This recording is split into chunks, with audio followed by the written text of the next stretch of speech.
What's good, family? What's good? What's good? What's good? How y'all doing?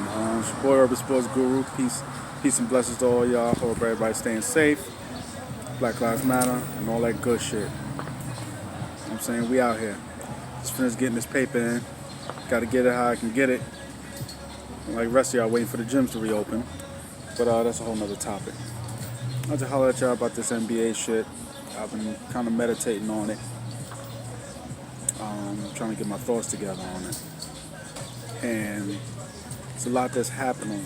And I kind of said this to y'all in a previous video about what everything that's happening with the Black Lives Matter movement. I said it's going to get political. It's going to get political because what's happening is a lot of the owners in professional sports, mainly NFL and NBA, they're being quiet. And they're being quiet, in my opinion, for this reason. They're publicly letting subordinates of theirs, like Adam Silver and Roger Goodell, do everything to say all the right things, particularly the NFL, say all the right things as far as to push, to act like they're down with the movement. Because right now, politically, everything is swinging in that direction. But the owners themselves are staying quiet. And you see a lot, majority of time right now, even with the NBA, outside of Michael Jordan and Mark Cuban, you're not hearing a damn thing. You're not hearing a damn thing from the NBA owners. I told y'all this shit before. The NBA owners ain't no different from the NFL owners. The only difference between the NBA and NFL is a different fan base. NBA has a different fan base, a more progressive fan base. This is why you see the NBA behave in a more progressive manner. If they had a more conservative fan base like the NFL, then guess what? They would be moving in lock and step with that. What's happening is the president's coattails at the moment are not what they used to be. They're not what they used to be. So, because the president's coattails are not what they used to be, that's how I say it's getting political. This is why they're doing the things back like they're rolling with the Black Lives Matter movement. And the question now, particularly with the NBA, is, particularly with the NBA, and Kyrie brought it up, and you know what I'm saying? I believe in, don't shoot the messenger, listen to the message. You know what I'm saying? Kyrie said some real dumb shit, trying to sound smart, but said some real dumb shit in his life. But as much as I wanted to write it off, I gotta say I think he's cooking with grease here. And let's take this back from the beginning. Beginning of since so-called freedom in this country for black people, there's been two trains of thought on how we can achieve said freedom. There's been a strategic thinking approach, and there's been what I call a storm the castle approach. Y'all have heard me speak about this before, where it's more, quote unquote, I guess radical would be a way to describe it.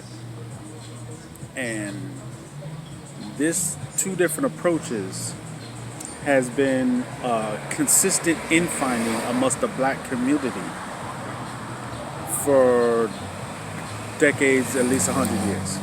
This goes back to W.E.B. Du Bois and Booker T. Washington, to Malcolm X and Martin Luther King.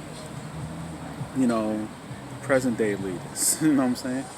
Present day leaders. You know, like Jesse and Barack Obama. You've heard Steve Harvey talk about being strategic. Basically, it's not the black game, it's not the white game, it's the money game. He's basically talking about being strategic. You've seen this play out in the NFL with Eric Reid versus Malcolm Jenkins. And once again, we see it playing out here with this issue as to whether the players should play or not. We see it once again. And there's a lot of people writing it off, saying use the platform, etc., etc. And it does make sense, their arguments. And it does make sense. I traditionally, my spirit is more with the strategic approach, because I always believe, say I come from background sports, I come from background boxing, you have to know who it is you're fighting against. And they were 13% of the population. And I tend to believe that strategic approach works more, but sometimes the storm the castle approach is needed. You know, it just storm the castle approach does not work at all times. Clearly, it doesn't. The strategic approach, at the very least, even if you don't get victory, you live to see another day. You understand what I'm saying? But I'm leaning more towards the storm the castle approach right here, and I'm saying that for this reason. We have the eyeballs of the entire world, and if there's a way for the NBA to continue to play while keeping Black Lives Matter movement, this movement against police brutality and social injustice, etc., at the forefront, if there's a way to do so, more so than just taking a knee and wearing t-shirts, then okay, go on ahead. But my personal belief, everyone because of coronavirus is more focused on this. That's one. Secondly, everyone because of coronavirus is so just adamant in getting back to normal life. I know, myself included. But with that being said, because of things being the way they are, is the reason why there's so many eyeballs on this. When I went to the protest at Washington Square Park, ladies and gentlemen, there was more white folks there than black folks. That is a fact. There's more white folks there than black folks. So it's like, with something as exciting as the NBA, let alone the NBA playoffs, you know, can you still do that? Also, if you don't play, and I understand the financial ramifications for this, if you don't play, and now everybody is locked, everyone, basically say at least 90% of the players, are lockstep. Everybody's moving in unison in their particular cities. Everyone's moving in unison, protesting, creating even that much more awareness to get the powers that be, to move as far as legislation-wise.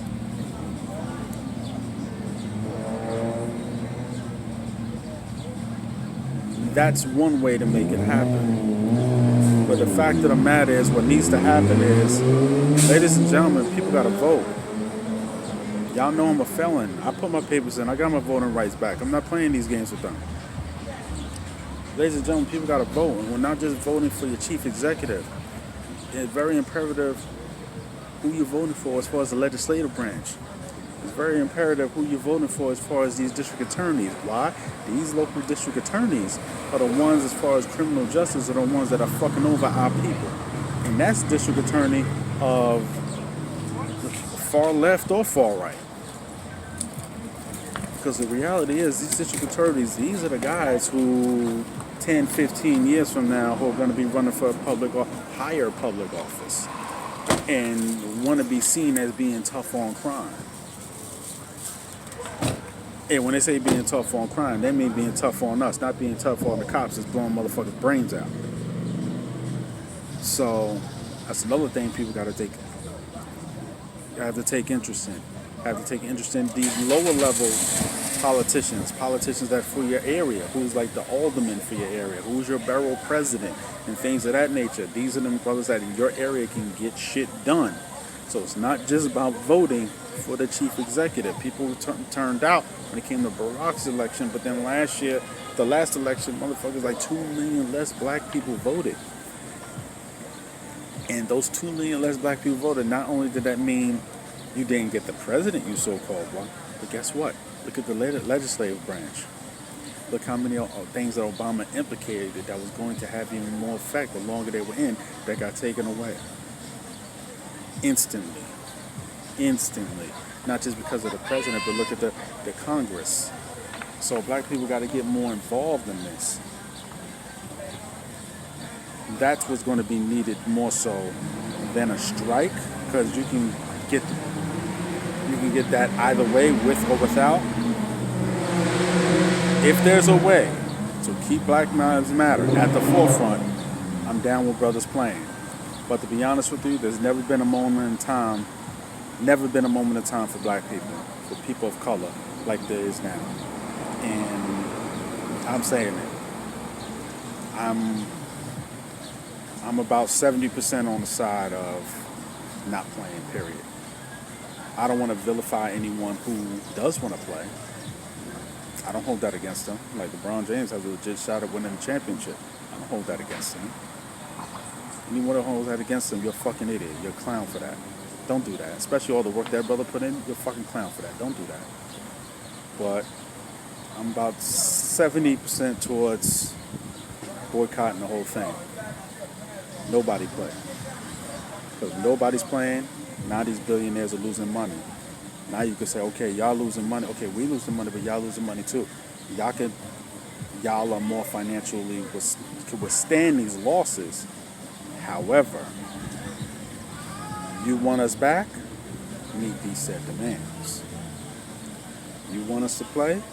Starting next year? Forget this season. You want us to come back starting next season? Meet said demands. Players are realizing their power now, not just their voice to speak, but let's put power to action. We need action. I do not want to see this go by the wayside, say like the Occupy, as recent as the Occupy movement did. Why the Occupy movement didn't have a distinct leader, did not have distinct goals. You need to have distinct goals. Like I want to see this set precedent for how they handle these police shootings from now on. Understand this fucking bozo in chief signed something, executive order. To me, the executive order don't mean shit. He could put all these mandates. You could put a federal database. You could put no chokeholds. You can put everybody. Police cops had a body cams. But at the end of the day, to me, my personal opinion, nothing is going to change until they get serious consequences. And that is when shit is going to start to change. When serious consequences get tagged to their actions when they pull out a gun and break the law, then they'll start thinking about that shit before they pull out their gun. And then they'll start thinking about all those other trainings. The trainings don't mean shit if you're a racist piece of shit. Trainings ain't gonna mean a goddamn thing. Because if you ain't shit, you ain't shit. But guess what? When you put consequences behind it, think about if you had a federal board prosecuting cops for all their misconduct. And you prosecuted them every single fucking time. Because guess what? You can't be a street nigga for an X amount of time without going through the judicial system. I'm going to say that again for effect, for if it went over your head. You can't be a street nigga for X amount of time without going through the judicial system.